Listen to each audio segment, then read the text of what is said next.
If you haven't raised over $50,000 doing Instacart, you're doing something wrong. Here, let me explain to you so you understand what I'm saying. You have Tom and you have Sam, right? So here's the situation. Tom, he has a job, right? So Tom says, well, I want to make an extra $500 a week. So he's making an extra $500 a week doing Instacart, right? Now, Tom is taking that money and he's putting it directly into his pocket, all right? Now, Sam also has a job, but also Sam wants to make $500 a week, right? But here's the thing about it, what Sam did. Sam decided he wanted to start it as a business, right? So what Sam did, instead of taking this $500 and putting it directly into his pocket, he set himself up as a business and he got an EIN number, all right? So when he got his EIN number, the next thing he did was open up a business bank. Here's the thing about it, because there's more to it, that why Sam is going to get closer to $50,000 with Instacart than Tom, right? Now, here's the situation. Think about it like this.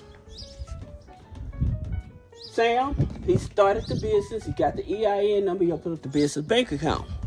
Now, he went further. He chose the right business bank account. Now, I always tell you, the right business bank account matters. So where Tom heard that Sam was opening up the business, so he decided he was going to open up a business and get an EIN number too, all right? But here's the thing about it. Tom decided he was going to go to the credit union, right? He went to the credit union, just say he went to Navy Federal, and open up his business bank account and start putting the money in his business bank account. Now, Sam, on the other hand, he decided, well, I'm going to either go to Chase, Citibank, or Capital One to open up my business bank account. Now, why? The reason that Sam decided to open up his business bank account with them, because they report to the Business Credit Bureau.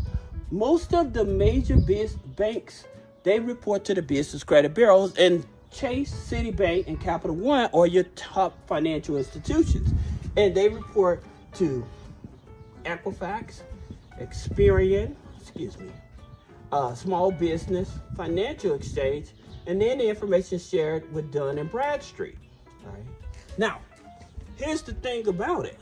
Tom is making the same amount of money. He's making the deposits into Navy Federal, but Navy Federal does not report to the Business Credit Bureaus, right?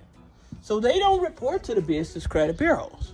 So Tom is not building up his business credit. Sam is building up his business credit as well. Now, here's another thing. Sam, he took it a step further. He decided to open up a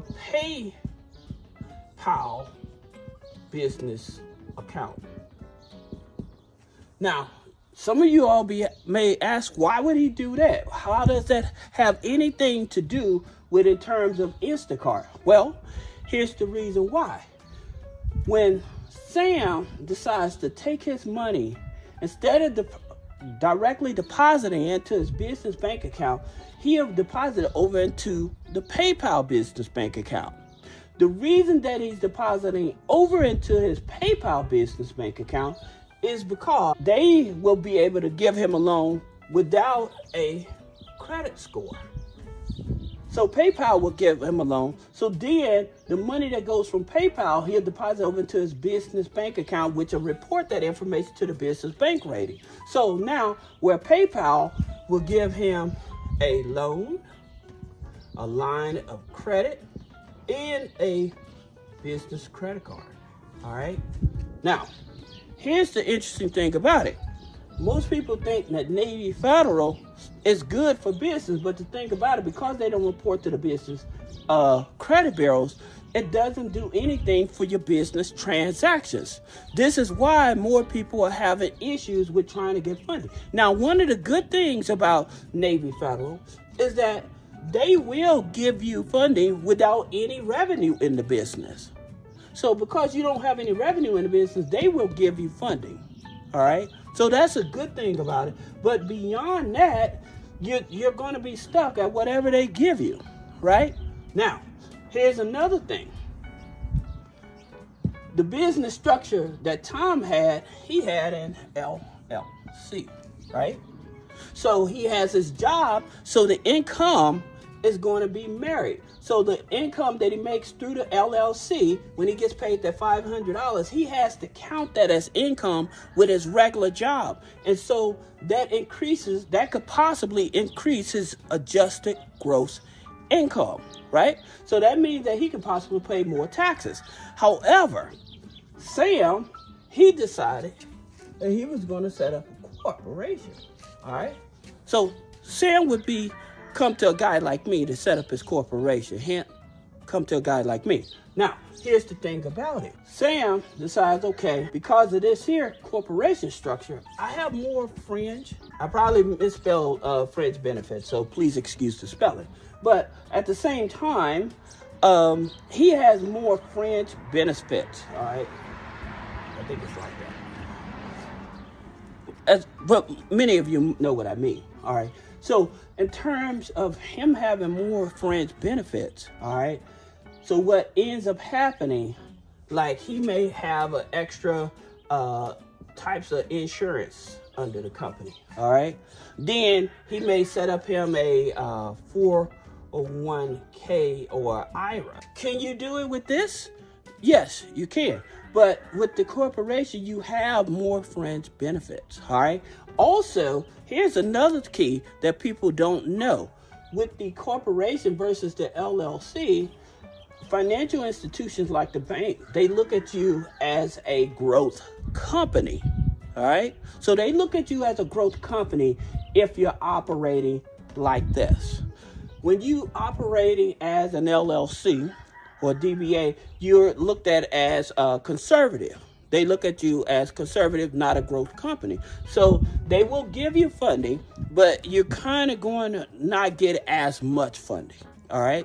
Now, here's the thing about Sam wants to raise more capital as well as Tom. So here's the thing about it. Sam would not start with Chase, Citibank, Capital One to start raising funding, like his business credit cards and stuff like that. What he want to do, he want to go to his tier 2 lenders, all right? So your tier 2 lenders are going to be like your community bank and your regionals, okay? So that would be like your PNC, Truist, right? So those would be like your tier 2. These are your tier 1. The reason that you don't want to start with them for his business credit funding, because when you just have a new relationship with them and you don't have high deposits and stuff, they become very conservative, especially if you have challenging credit or you don't have at least a 680 or higher. Now, would the tier 1 lenders give you more money with a 660 or something like that? Yes, they will give you funding. Okay, they may grant you with a credit card, but it's going to be very limited. However, if you go to a tier 2 institution with a 680 or higher credit score with deposits, and you also want to open up 3 different institutions as well, they will give you more money. They will give you higher limits than the tier 1. All right.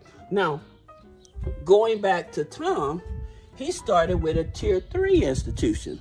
All right. So he started with the credit union where he didn't have to show any revenue and they had approved him because of the relationship.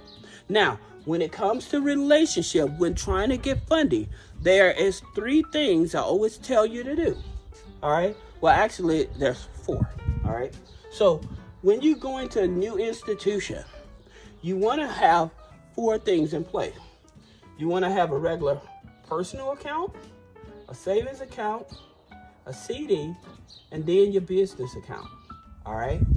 Now, here's the thing that most people don't understand. Why the CD? The CD is so that you want to show them that you want a long-term relationship. Now, many people say, well, how much? Well, you can either start with their minimum. Most banks, they probably have like a $500 CD for 12 months or 9 months, right? So you can start with that. But again, you're showing long-term relationship, all right? So you may not do a CD. You may use a money market account, all right? Now, in terms of people like to go to Navy Federal, in terms of open up their accounts and stuff, again, you have the personal account, savings account. If you have bad credit, then you're going to go with a secured card. Then you're going to go with a secured loan, all right? Then you want to do with the CD and a business bank account. Now, there's one other key component that you have to understand with this here business model that most people are not aware. And that's your NAICS code, all right? So in terms of, since you're in the Instacart industry, then you want to go with a delivery. I don't know what's wrong with my spelling today, but you want to go with a delivery type of business, all right? The reason is because it's more of your safer delivery. Also, that delivery business, again, not only Instacart, you have other companies you can sign up with, but you're going to be signing up with your EIN. Most people, when they start with delivery business stuff, they'll get on the app and they start with their SSN. This is why that income will jump up and you end up possibly paying more in taxes because you got the side hustle plus the job and you're bringing all this income together. So now you're looking at, well, it's not worth it. It's not that it's not worth it. It's just because you're operating and you're starting the business wrong. All right. So for those of you that may have questions on how to properly set up your business structure, to picking the right NAICS code, how to remove negative items off the credit, how to get access to business funding, even more business funding or personal credit funding, click the link in the description. Schedule a one-on-one consultation.